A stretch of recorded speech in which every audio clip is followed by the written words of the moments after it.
The next morning, the village was a completely different world for us. Not only were we no longer invisible, we were suddenly the center of all attention, the object of a great outpouring of warm interest and most especially amusement. Everyone in the village knew we had fled like everyone else. We had fled like everyone else.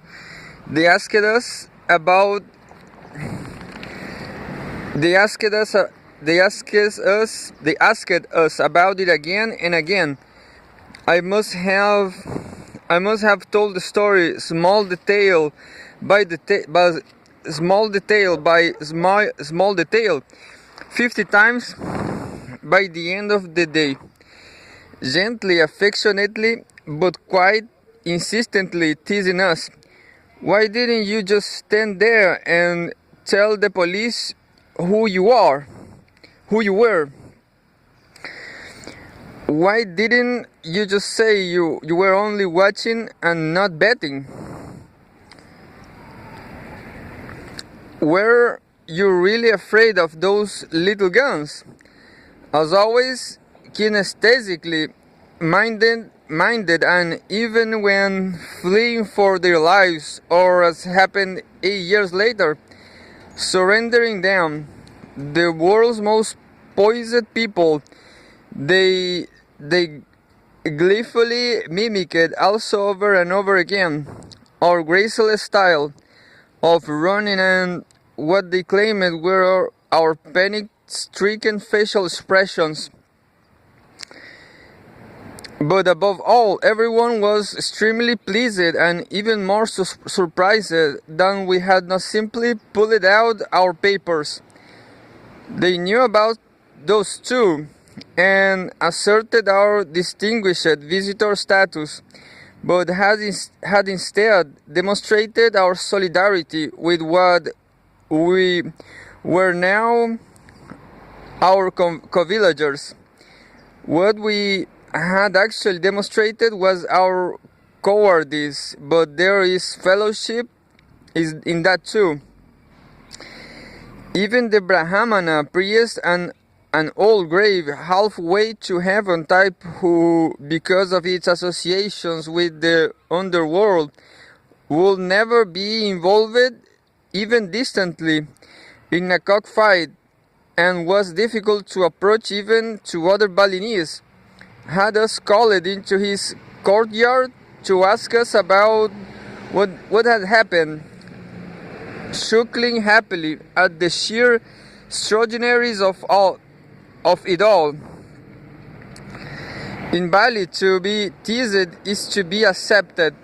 It was the turning point so far as our relationship to the community was concerned, and we were quite literally in. The whole village opened it up to us, probably more than it ever would have otherwise. I might actually never have gotten to that priest, and our accidental host became one of my best informants, and certainly very much faster.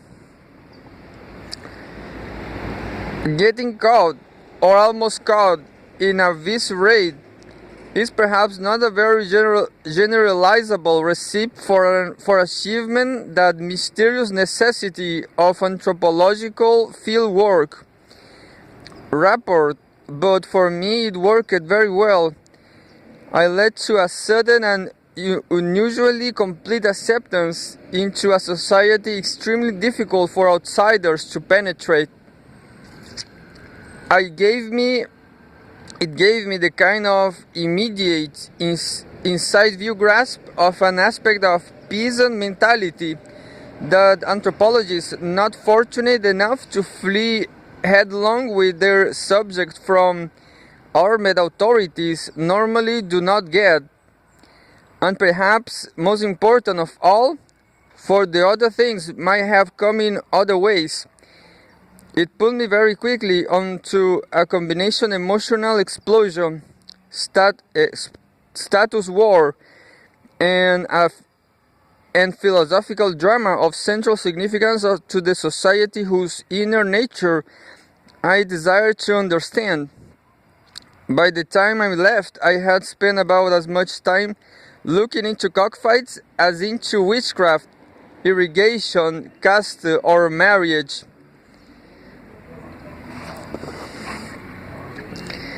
Of cocks and men.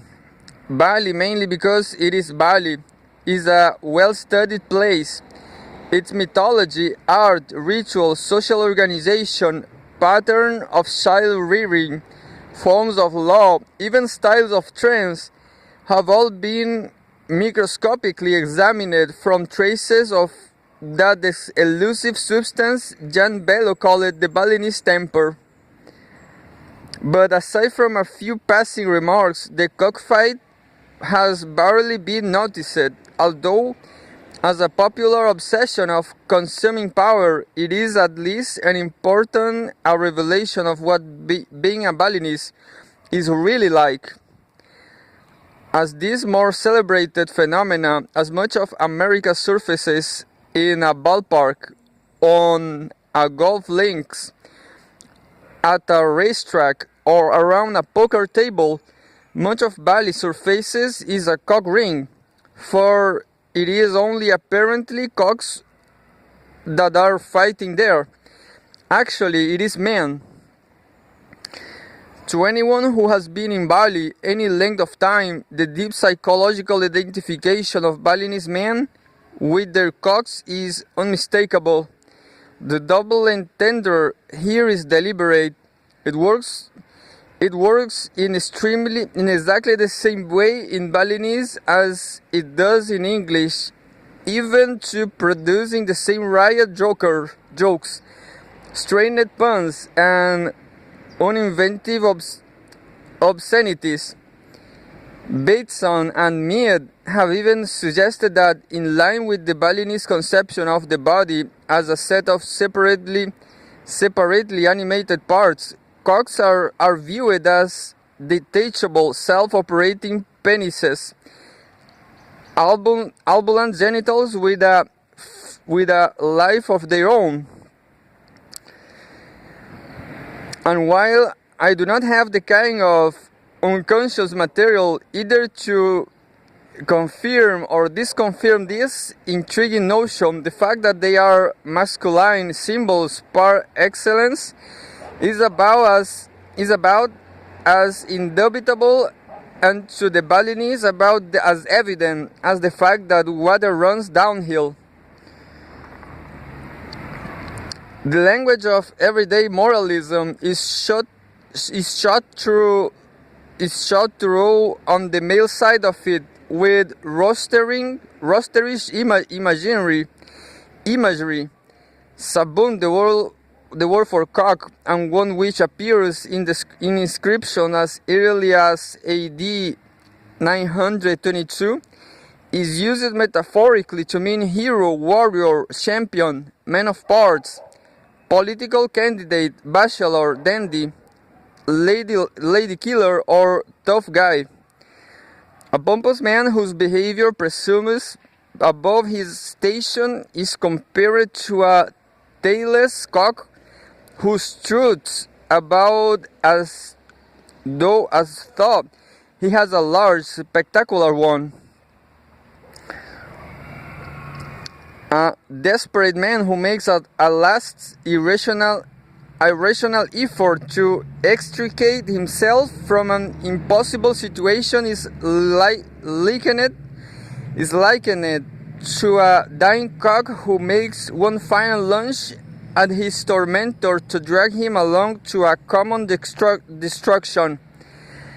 A stingy man who promises much, gives little, and begrudges that is compared to a cock which, held by the tail, leaps at another without in fact engaging him. A marriageable young man still shy with the opposite sex or Someone in a new job anxious to make a good impression is called a fighting cock caged for the first time. Court trials, wars, political contests, inheritance disputes, and street arguments are all compared to cockfights. Even the very island itself is perceived from its shapes as a small, proud cock, poised, neck extended, back taut, tail raised in eternal challenge to large, fleckless, shapeless Java. But the intimacy of men with their cocks is more than metaphorical. Balinese men, or anyway a large majority of Balinese men, spend an enormous amount of time with their favorites, grooming them, feeding them, discussing them, trying them out against one another, or just gazing at them with a mixture of rapt admiration and dreamy self-absorption. Whenever you see a group of Balinese men squatting idly in the council shed or along the road in their hips down, shoulders forward, knees up fashion, half or more of them will have a rooster in his hands, holding it between his thighs, bouncing it gently up and down to strengthen its legs, ruffling its feathers with abstract sensuality, pushing it out against a neighbor's rooster to rouse its spirit, withdrawing it toward his loins to calm it again. Now and then, to get a feel for another bird, a man will fiddle this way with someone else's cock for a while, but usually by moving around to squat in place behind it rather than just having it passed across to him as thought it were merely an animal. In the houseyard, the high-walled enclosure where the people live, fighting cocks are kept in wicker cages, moved frequently about so as to maintain the optimum balance of sun and shade. They are fed a special diet, which varies somewhat according to individuals' theories, but which is mostly maize, sifted for impurities with far more care than is where mere humans are going to eat it, and offered to the animal kernel by kernel. Red pepper is stuffed down their beaks and up their anuses to give them spirit.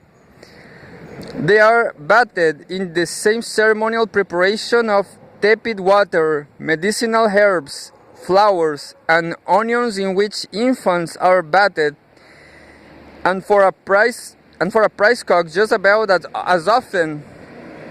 Their combs are cropped, their plumage dressed, their spurs trimmed, and their legs massaged. They are inspected for flaws with the squinted concentration of a diamond merchant. A man who has a passion for cocks, an enthusiast in the literal sense of the term, can spend most of his life with them, and even those, the overwhelming majority whose passion though intense was not entirely run away with them, can and do spend what seems not only to an outsider but also to themselves an inordinate amount of time with them. I am a cock crazy. My landlord, acquired ordinary aficionado by Balinese standards, used to moan as we went to move another cage, give another bath, or conduct another feeding. We are all cock crazy. The madness has some less visible dimensions, however, because although it is true that cogs are symbolic expression of or magnifications of their owner's owner self, the narcissistic male ego, read out in Aesopian terms, they are also expressions, and rather more immediate ones, of what the Balinese regard as the direct inversion aesthetically, morally, and metaphysically of human status, animality. The Balinese revulsion against any behavior regarded as animal-like can hardly be overstressed. Babies are not allowed to crawl for that reason. Incest, though hardly approved, is a much less horrifying crime than bestiality. The appropriate punishment for the second is death by drowning. For the first, being forced to live like an animal. Most demons are represented in sculpture, dance, ritual, myth, in some real or fantastic animal form. The main puberty rite consists in filling the child's teeth so they will not look like animal fangs. Not only defecation, but eating is regarded as a disgusting, almost obscene activity to be conducted hurriedly and privately. Because of its association with animality, even falling down or any form of clumsiness is considered to be bad for these reasons. Aside from cogs and a few domestic animals, ox and dogs, of no emotional significance, the Balinese are aversive to animals and treat their large numbers of dogs not merely callosely, but with a phobic cruelty. In intensifying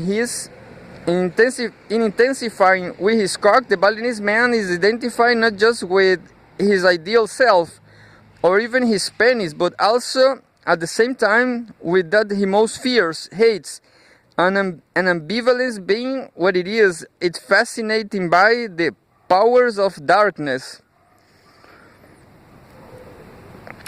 The connection of cogs and cockfight with such powers with the animalistic demons that threaten constantly to invade the small, cleared off space in which the Balinese have so carefully built their lives and devour its inhabitants is quite explicit.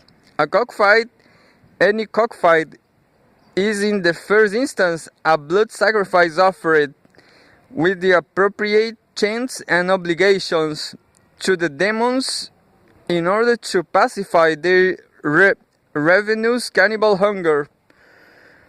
No temple festivals should be conducted until one is made.